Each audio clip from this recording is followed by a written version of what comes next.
وشوش ناس تعبانه، كل يوم بنحاور وندور على الحقيقه. نفسي في مره نحاول نفهم بعض لو دقيقه، نتكلم مع بعضنا منخافش من المواجهه.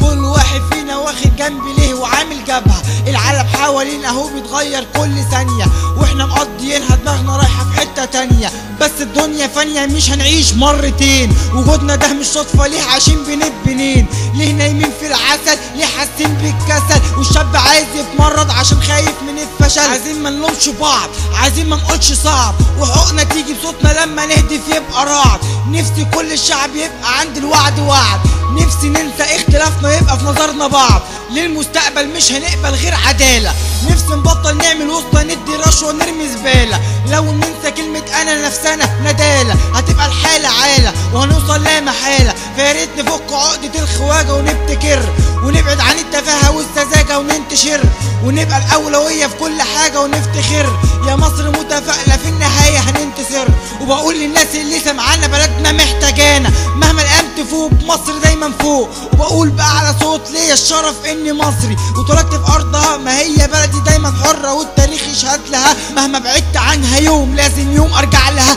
وكل واحد فينا بطريقته واجب عليه يحبها. عايزين ديمقراطية حقيقة ليك وليا، قوم بلا السلبية دي حرية مسؤولية. نبينا أوصى بيها والناس اللي فيها، قالوا ام الدنيا وانت يا مصر اغلى ما فيا، لكن انت اكبر واكبر وانت حنية عن مصر. ما تسألنيش دي بلدي فيها بعيش، لو تفضل تسأل غير الحب اجابة مفيش. زي حلاوتها قليل واللي محليها النيل، شفتك اغلى هدية وزيارتك امنية. حبايبنا اولادك وبناتك والعيلة المصرية. انا الشاب المصري محتاج اشوف الجيل الجاي مش ماشي جنب الحيط، جيل جديد من الثوار يبدأوا يزرعوا الغيط. عايز كل اللي سابوا مصر يرجعوها تاني، نحط ايدينا في ايد بعض ونحقق الاماني. عايز اكون ليا كرامة في اي مكان اروحه، عايز افتخر بجنسيتي وضميري يداوي جروحه. عايز احس بشعب مصر غرقان في خير بلاده، عايز احس ان تاريخها محدش واقف قصاده.